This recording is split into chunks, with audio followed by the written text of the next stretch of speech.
नमस्कार दोस्तों, स्वागत है आप सबों का। आज दोस्तों हम लोग चर्चा करने जा रहे हैं झारखंड राज्य से संबंधित 55,000 से अधिक बहाली के बारे में।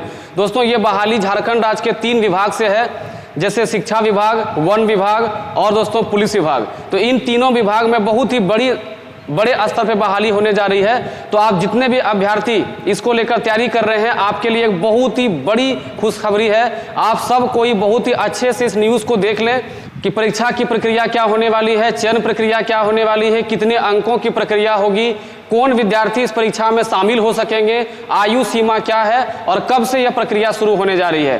तो दोस्तों आइए शुरू करते हैं इस न्यूज़ को और हम लोग देखते हैं कि कितने कितने पद और किन किन विभागों में यह बहाली किस प्रकार से होगी। देखिए सबसे पहले दोस्तों यहाँ पे कहा गया है नियोजन को लेकर उच्च स्तरीय बैठक हुआ है और यह 1 माह के अंदर में यह नियुक्ति प्रक्रिया शुरू की जाएगी। तो दोस्तों ये बहाली होने वाली है 55,000 रिक्त पदों पर, जो कि हेमंत सोरेन सरकार द्वारा कहा गया है। अब देखिए अगर इसमें थोड़ा सा आप ध्यान देंगे तो कौन कौन सा विभाग है, जरा सा पहले उसको देख लेते हैं। देखिए सबसे पहले दोस्तों शिक्षा विभाग।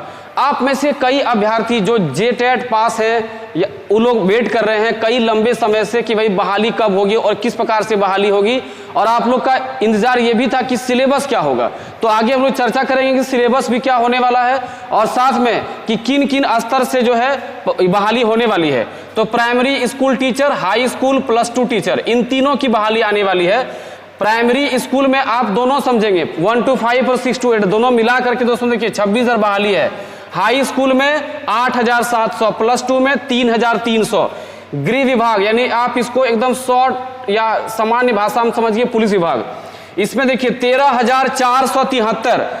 2,000 पद दोस्तों स्पेशल फॉर दरोगा के लिए है। 2016 के बाद ये पहली बार मौका हुआ है कि जब दरोगा का पोस्ट का बहाली आने जा रहा है। आप जितने भी अभ्यर्थी दरोगा की तैयारी कर रहे हैं और जोर शोर से भिड़ जाइए, क्योंकि अब ये बहाली प्रक्रिया शुरू करना सरकार की मजबूरी है। सरकार इसे शुरू भी करने वाली है। अब देखिए वन विभाग में फॉरेस्ट गार्ड, फॉरेस्टर, रेंजर, लिपिक, ड्राइवर, आशु लिपिक, अमीन, ड्राफ्टमैन, स्टेटिशियन, इसमें से सबसे अधिक देखिए फॉरेस्ट गार्ड का 2,200 से अधिक, फॉरेस्टर का 1,010 सीट, रेंजर 299।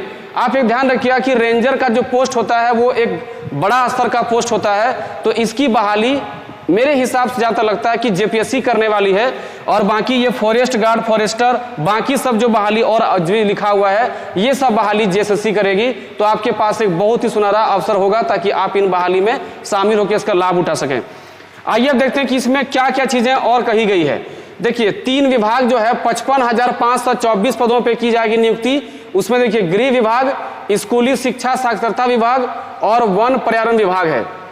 अब देखिए कहता है कि इन तीनों विभागों में नियुक्ति नियमावली की सभी बाधाओं को दूर करते हुए 1 माह के अंदर अधिसूचना झारखंड कर्मचारी चयन आयोग जेएसएससी को भेजने के लिए कहा है।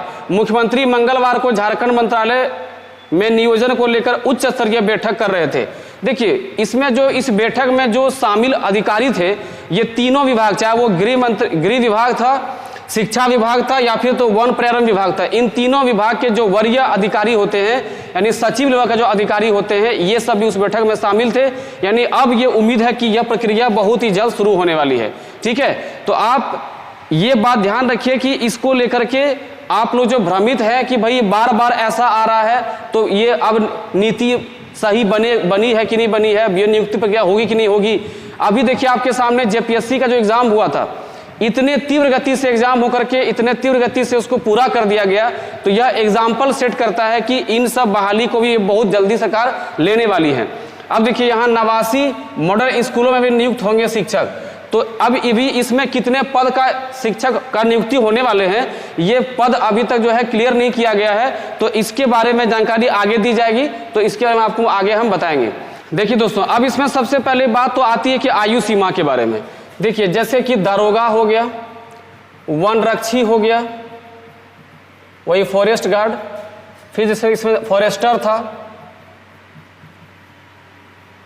तो इन सब पदों के लिए हो सकता है कि अलग अलग पदों के लिए अलग अलग आयु सीमा रखा जाएगा। लेकिन पिछले बार जो बहाली में देखा गया था 16 की बहाली में कि दरोगा पद के लिए 25 वर्ष रखा गया था, तो हो सकता है कि दरोगा पद के लिए 25 वर्ष ही रखा जाए। लेकिन उम्मीद करते हैं कि इस सरकार में कुछ बदलाव किया जाएगा, क्योंकि 25 साल अगर रखा जाएगा तो कोरोना काल से लेकर अब तक जो 3 साल बर्बाद हुए हैं लोगों का, फिर वो मेकअप नहीं हो पाएगा। तो सरकार से हम लोग भी यह आग्रह करते हैं कि भाई आप इसमें उम्र का जो दायरा है बड़े सोच समझ के रखें, ताकि लोगों को इसमें फायदा हो। ठीक है, आइए दोस्तों आगे देखते हैं। दोस्तों, इस गुड न्यूज़ के बीच एक बुरी खबर भी ये है कि देखिए, झारखंड में अब जो शिक्षकों की बहाली होगी वो वेतनमान जो है घटा कर किया जाएगा। देखिए अब कितना घटाया जाएगा वो भी समझिए। देखिए, जैसे कि पहली से 5वीं शिक्षक को 25,500 रुपया दिया जाएगा और 6ठी से 8वीं शिक्षक के लिए 28,200। जैसे कि पहले जो वेतनमान हुआ करता था जो प्राइमरी में यानी कि 1 to 5 के लिए, पहली से 5वीं के लिए, वो शायद 34,000 समथिंग हुआ करता था। मैं पूरा फिगर तो नहीं बता पा रहा हूं, लेकिन 34,000 से ऊपर हुआ करता था। और जो 6ठी से 8वीं का शिक्षक है उसका जो वेतनमान होता था वो 44,900 होता था। ठीक है, लेकिन अब उनका देखिए कितना कर दिया गया, 28,200। इसका मतलब दोस्तों कि 16,700 की कटौती की जा रही है। और जो पहले 34,000 समथिंग था उसमें देखिए 25,500 किया जा रहा है। इसका मतलब है कि वहां पर भी लगभग 9,500 या 9,000 से ऊपर की कटौती की जा रही है। यानी एक जो पहले जो एक तरह से जो माहौल बना हुआ था कि झारखंड में शिक्षकों की जो सैलरी है, जो वेतन है, वो बहुत हाई हुआ करता है, शायद अब जिन शिक्षकों की नियुक्ति होगी, नए शिक्षकों की, उनका वेतन उतना हाई नहीं होगा। तो आप ये मत समझिए कि बहुत खराब है, ये बहुत खराब नहीं है। अगर आपका 28-30 से भी सैलरी शुरू होता है तो आपका सैलरी उतना भी खराब नहीं है, और आपको जो है एक समय के बाद अच्छा खासा सैलरी आपको भी ठीक ठाक मिलेगा।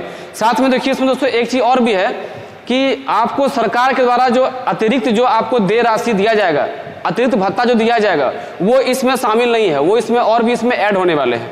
अब यहाँ पर देखिए कहता है कि 10 साल की सेवा के बाद ही सहायक प्रचार से वे सहायक शिक्षक बन सकेंगे, सहायक आचार्य से। यानी सहायक आचार्य का जो पद अभी सृजित किया जा रहा है, 10 साल नौकरी करने के बाद ही आप सहायक शिक्षक बन सकेंगे। तो ये सब कुछ नई चीजों को जोड़ा जा रहा है। तो दोस्तों, जब आप 10 या 12 साल नौकरी कर लेंगे तो देखिए आपका ग्रेड पे में देखिए कितना बदलाव होगा। जब आप 1 to 5 में ज्वाइन करेंगे, अभी तो आपका ग्रेड पे कितना दोस्तों होगा, 2400। बाद में आपका ग्रेड पे हो जाएगा 2800, यानी यहाँ पे आपका 28,200 रुपये। और स्नातक प्रशिक्षक सहायक आचार्य का 2800 से ग्रेड पे दोस्तों कितना हो जाएगा, 4200, और आपकी सैलरी कितनी हो जाएगी, 35,400। ठीक है, तो ये 10 साल के बाद हो रहा है, तो ये बहुत बड़ा चेंज नहीं देखने को मिल रहा है। 10 साल के बाद अगर 28,000 से 35,000 का बढ़ोतरी हो रहा है, यानी 7,000 रुपया ही बढ़ रहा है, तो ये बहुत बड़ा बढ़ोतरी नहीं है। मेरे हिसाब से इसमें कुछ और थोड़ा सा बदलाव होना चाहिए, ताकि लोगों को जो है थोड़ा संतुष्टि हो, यहाँ पे काम करने में थोड़ा सा कॉन्फिडेंस बुझाए। टेट पास प्रशिक्षित अभ्यर्थियों को देनी होगी परीक्षा। अब परीक्षा किस होगा वो देखिए, 3 पालियों में ऑब्जेक्टिव परीक्षा देनी होगी, यानी एक ही दिन में आपको 3 परीक्षा देनी होगी, और तीनों होगा आपका ऑब्जेक्टिव टाइप का होगा। और कुल दोस्तों अंक कितना होगा, 250 अंक का कुल एग्जाम होने वाला है। ठीक है, अब इसका सिलेबस की जो चर्चा है दोस्तों, इस नियुक्ति का जो सिलेबस का जो चर्चा है वो एक अलग से वीडियो बना कर देंगे, छोटा सा वीडियो 4 से 5 मिनट का, जिसमें पूरे सिलेबस को डिटेल में आपको समझा दिया जाएगा। क्योंकि ये वीडियो बहुत लंबा हो जाता, तो पहले आप ये पूरा इन्फॉर्मेशन जान लीजिए कि क्या होने जा रहा है आपके राज्य में, और इसके सिलेबस का वीडियो एक अलग से हम डाल देंगे। चाहे वो दरोगा के लिए भी होगा, उसका सिलेबस का अलग वीडियो डाल देंगे, और जो है आपका आने वाला जो वनरक्षी है उन सबका सिलेबस क्या होगा उसका एक कंबाइंड कर देंगे। यानी कि पुलिस का और वन विभाग का सिलेबस जो होगा उसका एक अलग वीडियो डाल देंगे, और जो शिक्षा विभाग में जो आपका टीचर वाला जो सिलेबस है उसका एक अलग वीडियो डाल देंगे, ताकि आपको देखने में सहूलियत होगी और काफ़ी आसानी से आप इसको समझ पाएंगे। तो दोस्तों वीडियो को यहीं पर रोकते हैं, तब तक पढ़ते रहिए, मस्त रहिए, जय हिंद।